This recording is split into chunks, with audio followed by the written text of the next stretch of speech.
എല്ലാ ആത്മമിത്രങ്ങൾക്കും നമസ്കാരം. ഞാൻ ഡോക്ടർ ലീമ പത്മനാഭ. നാളെ ജൂലൈ 10 വ്യാഴാഴ്ച ഏറ്റവും വിശിഷ്ടമായൊരു ദിവസമാണ്. ലോകമെല്ലായിടത്തും നമ്മൾ ഗുരു പൂർണിമ ആഘോഷിക്കുന്ന ഒരു ദിവസം കൂടിയാണ്. വ്യാഴാഴ്ചയുടെ പ്രത്യേകത അറിയാമല്ലോ, ഗുരുവാർ എന്നാണ് പറയുന്നത്. ഗുരുക്കളുടെ ദിവസമായിട്ട്, അതായത് ദേവഗുരു ബൃഹസ്പതിയുടെ ഓർമ്മയ്ക്കാണ് നമ്മൾ വ്യാഴാഴ്ച എന്ന് പറയുന്നത്. ശുക്രാചാര്യർ എന്ന് പറയുന്നത് അസുരന്മാരുടെ ഗുരുവാണ്, അത് ശുക്രവാർ വെള്ളിയാഴ്ചയാണ്.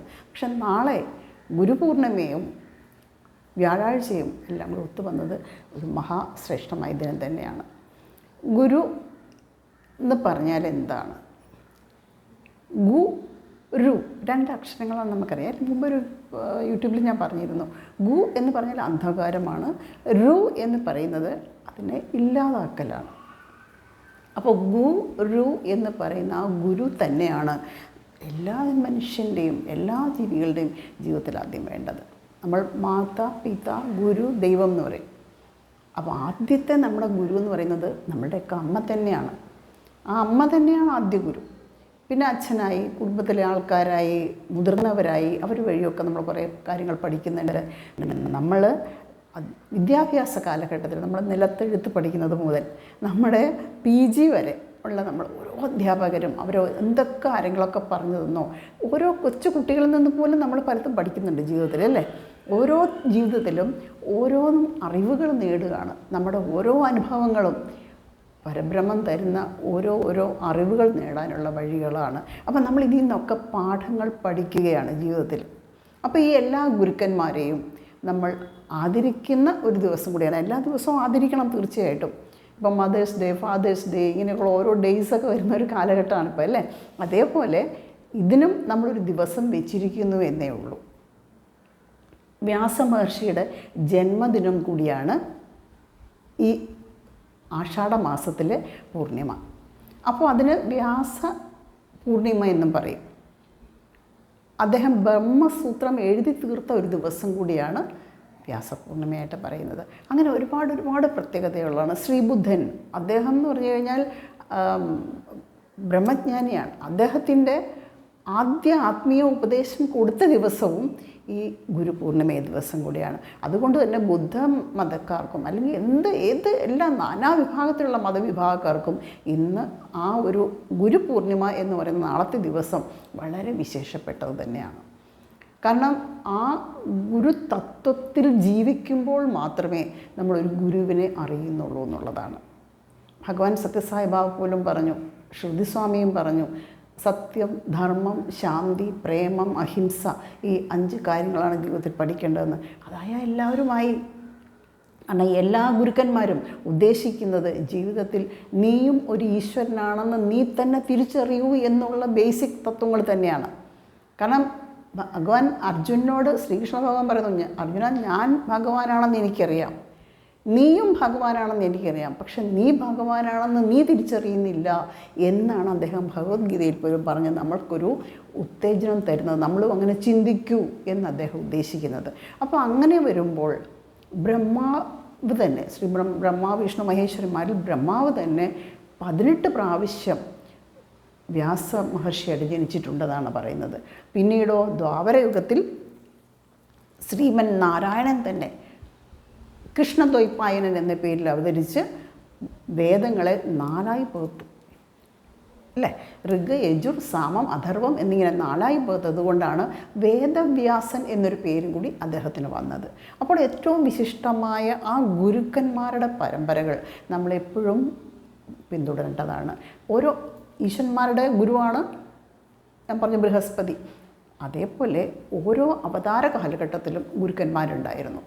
നമുക്കറിയാം, ത്രേതായുഗത്തിൽ ശ്രീരാമസ്വാമിക്ക് പോലും വസിഷ്ഠ മഹർഷിയും വിശ്വാമിത്ര മഹർഷിയൊക്കെ ഗുരുക്കന്മാരായിരുന്നു. ദ്വാപരയുഗത്തിൽ ശ്രീകൃഷ്ണസ്വാമിക്ക് പോലും സന്ദീപനി മഹർഷി ഗുരുവായിരുന്നു. അങ്ങനെ ഓരോ കാലഘട്ടത്തിലും ഈശ്വരന്മാർക്ക് പോലും ഈ ഗുരുതത്വത്തിൽ നിന്നുകൊണ്ട് മാത്രമേ ധാർമ്മികത നിലനിർത്താൻ അവർക്ക് സാധിക്കുകയുള്ളൂ. നമ്മുടെ ആർഷഭാരത സംസ്കാരം എടുത്ത് നോക്കിയാൽ എല്ലാ കാര്യങ്ങളിലും ഗുരുതത്വം തന്നെയാണ് നമ്മൾ പാലിക്കുന്നത്. ആ ഗുരു മഹത്വത്തെയാണ് നമ്മൾ പ്രകീർത്തിക്കുന്നത്.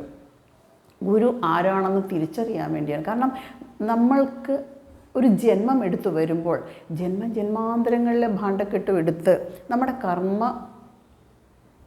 കർമ്മഫലങ്ങൾ തീർക്കാൻ വേണ്ടിയാണ് നമ്മൾ ജനിക്കുന്നത്. പക്ഷേ ഈ ഭൂമിയിൽ വന്ന് കഴിയുമ്പോൾ എങ്ങനെ ജീവിക്കണം, എങ്ങനെ മുന്നോട്ട് പോകണം, ഈ അന്ധകാരത്തിൽ ഉടലുകയാണ് എല്ലാ മനുഷ്യരും.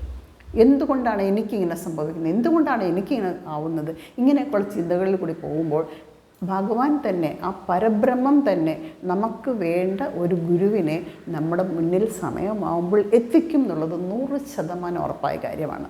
ഒരു ഏണിപ്പടി കയറുന്നത് പോലെ, അതിൻ്റെ പടികൾ കയറുന്നത് പോലെ പല പല ഗുരുക്കന്മാരിൽ കൂടെ ആയിരിക്കാം ഒരു പക്ഷേ ഒരു യഥാർത്ഥ ഗുരുവിനെ അവസാനം കണ്ടെത്തുന്നത്. ആ ഓരോ ഗുരുവും നമ്മുടെ വഴികാട്ടികളാണ്.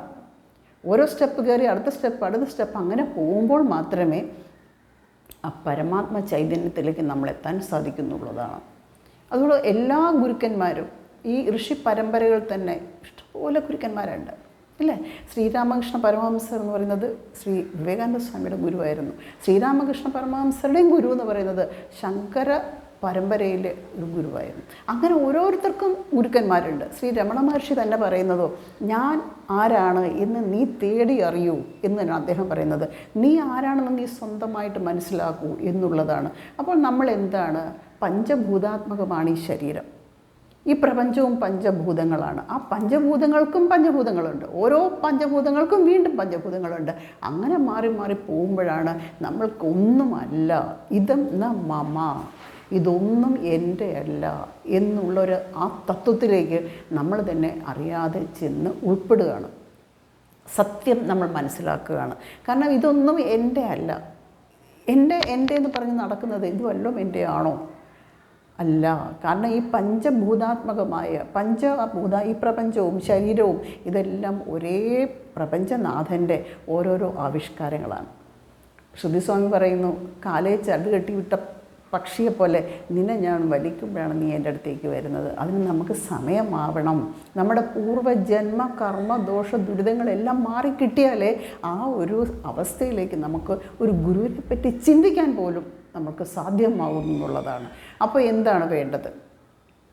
നമ്മൾ ജന്മ ഉദ്ദേശം എന്താണെന്ന് സ്വയം തിരിച്ചറിയുക. ആദ്യമായി ചെയ്യേണ്ട ഒരു കാര്യം അത് തന്നെയാണ്. സ്വയം പരിശ്രമിച്ചാൽ മാത്രമേ മുന്നേറാൻ സാധിക്കുകയുള്ളൂ. വേറെ ആളെന്തെങ്കിലും തന്നിട്ട് ഞാനതെങ്കിലും വിഴുങ്ങിക്കൊള്ളാം എന്ന് പറയുന്നതിലല്ല ഒരർത്ഥമുള്ളത്. നമ്മൾ ഓരോ ഗുരുപരമ്പരകളെയും നോക്കിക്കഴിഞ്ഞു കഴിഞ്ഞാൽ ഓരോ സ്ഥലത്തും എല്ലാവരും നന്മയാണ് പറയുന്നത്. ഒരു മനുഷ്യൻ എങ്ങനെ നന്നായി ജീവിക്കാം, സത്യം, ധർമ്മം, ശാന്തി, പ്രേമം, അഹിംസ എന്ന് പറയുന്ന 5 കാര്യങ്ങൾ നമ്മൾ നോക്കുകയാണെങ്കിൽ നമുക്ക് വേറെ പിന്നെ ഒന്നും വേണ്ടല്ലോ. സത്യസന്ധമായി ജീവിക്കാൻ സത്യം വദ ധർമ്മം ചര എന്ന് പറയാൻ പോലും നമ്മൾക്കത് ജീവിതത്തിൽ പ്രായോഗികമാക്കുകയാണെങ്കിൽ നമ്മൾക്കിതിൻ്റെ ഒന്നും ഒരു സങ്കടമോ വിഷമോ ഒന്നും വേണ്ട. കാരണം നമ്മളൊരു ഈ കഥാപാത്രങ്ങളായി ഇങ്ങനെ കടന്നു പോകുന്നതാണ്. ഈ നമ്മളിപ്പോൾ ചതുർയുഗങ്ങളാണ്. ഈ ചതുർയുഗം പോലും എത്രയോ പ്രാവശ്യം റിപ്പീറ്റഡായിട്ട് വരുന്നതാണ്. ആ റിപ്പീറ്റേഷനിലാണ് ഈ ബ്രഹ്മദേവൻ പോലും 18 പ്രാവശ്യം വേദവ്യാസനായി ജനിച്ചു എന്ന് പറയുന്നത്. കാകഭുജണ്ഡർ സിദ്ധർ എന്ന് പറഞ്ഞ് അദ്ദേഹത്തിൻ്റെ വൈഫുണ്ട്. ഇവരും 2 പേരും ജീവസമാധി ഇരിക്കുന്ന സ്ഥലത്തും എനിക്ക് പോകാൻ പറ്റി. സ്വർണ്ണപുരീശനും സ്വർണ്ണപുരാംബികയായിട്ടുള്ള ദേവീ ക്ഷേത്രത്തിലുള്ളത് ചിന്ന സ്ഥലത്താണ്. അത് വളരെ ഒരു ഭാഗ്യം കൊണ്ട് തന്നെയാണ് അവിടെ എത്താൻ പറ്റിയെന്ന് ഞാൻ വിചാരിക്കുന്നു. കാരണം ഓരോ ഗുരുപരമ്പരകൾ കൂടി തന്നെയാണ് ഞാനും മുന്നോട്ട് വന്നത്.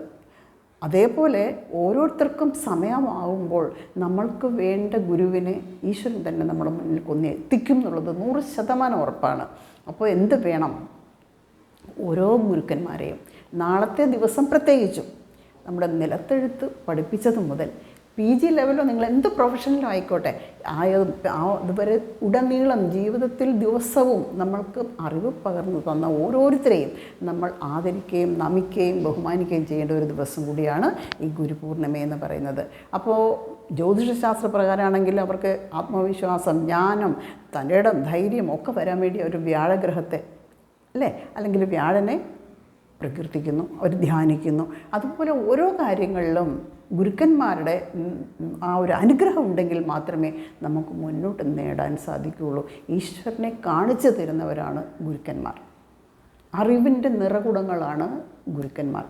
ഞാൻ തസ്മൈ ഗുരുജിക്ക് ഞാൻ എൻ്റെ കോടിക്കോടി പ്രണാമങ്ങൾ ആ പാദങ്ങളിൽ കൊടുക്കുകയാണ്.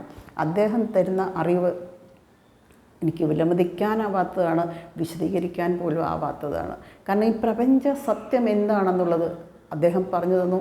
ആ സർവസമർപ്പണം നിഷ്കാമമായി, ഒന്നും ഇതെൻ്റെ അല്ല, സമസ്ത ലോകാ സുഖിനോ ഭവന്തു എന്നുള്ള ഒരേ ഒരു പ്രാർത്ഥനയോടുകൂടി മാത്രം അദ്ദേഹത്തിൻ്റെ പാദങ്ങളിൽ നമസ്കരിക്കുകയാണ്. അദ്ദേഹത്തിൻ്റെ ഗുരു വിശ്വമാനവികതയുടെ ഗുരുവായ ശ്രീനാരായണ ഗുരുദേവനാണ്.